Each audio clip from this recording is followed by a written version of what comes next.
Le jour où j'ai décidé de devenir une femme leader. Hello à tous, nous sommes de plein pied dans le mois de mars et ce mois est le mois dédié à la femme.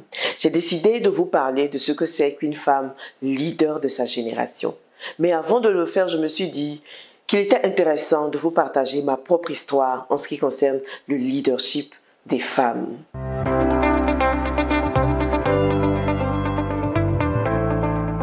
Si tu ne me connais pas, je suis coach Prisca Nadine, coach de vie certifié. Cela fait 6 ans maintenant que j'aide les femmes à reprendre confiance en elles. Je les aide à planifier et à organiser leur vie de sorte à atteindre leurs objectifs les plus importants. Le jour où j'ai décidé de devenir une femme leader, j'avais 20 ans. Je venais de perdre mon père. J'étais assise un matin devant la maison en train de me poser mille et une questions sur la vie. J'ai pris le temps d'analyser la vie de mon père.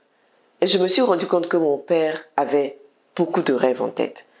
Il voulait aller en France. Il voulait créer son entreprise. Il avait plein de rêves en tête. Mais il y avait toujours un mais. Ce n'était jamais le bon moment. Il n'avait jamais suffisamment d'argent pour le faire jusqu'à ce que Dieu décide de le rappeler à lui. Vous savez, le temps, c'est quelque chose qu'on ne maîtrise pas. Alors ce jour-là, j'ai pris la décision de vivre ma vie selon mes propres thèmes.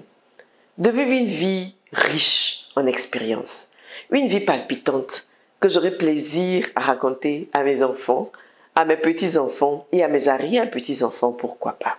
C'est ce jour-là que j'ai décidé de devenir une femme leader.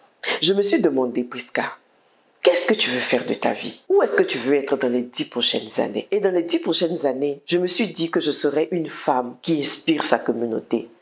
Je me suis dit, il faut que je vive beaucoup d'expériences en tant que femme, de sorte à avoir des choses à raconter aux autres femmes. Et j'ai décidé qu'à mes 30 ans, j'allais créer mon entreprise. À cette époque-là, quand j'avais 20 ans, Internet n'existait quasiment pas. Les réseaux sociaux encore moins. Et c'était pas possible pour quelqu'un de créer une entreprise aussi facilement qu'on le fait aujourd'hui. Juste avec Internet. Juste avec un ordinateur. J'ai décidé que quand j'aurai 30 ans, je serai en train d'animer des conférences dans des entreprises. J'allais écrire des livres. J'allais inspirer des femmes à vivre une vie palpitante.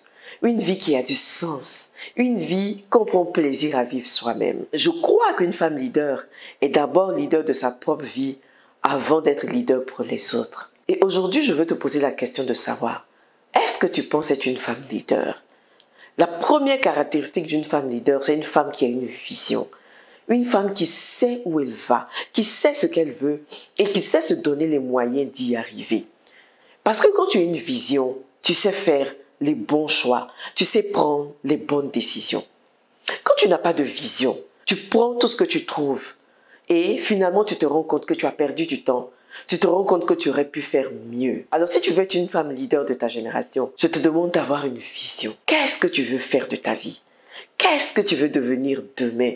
Qui est-ce que tu veux devenir demain? Pourquoi est-ce que tu veux être reconnu demain? Voici un certain nombre de questions qu'il faut que tu te poses pour commencer à développer ton leadership. Voilà ce que j'avais à partager avec toi aujourd'hui. Sois une femme leader de ta génération, mais sois d'abord leader de ta propre vie. Je souhaite un excellent mois de mars à toutes les femmes parce que vous méritez d'être des femmes heureuses, épanouies et accomplies à tous les niveaux de votre vie.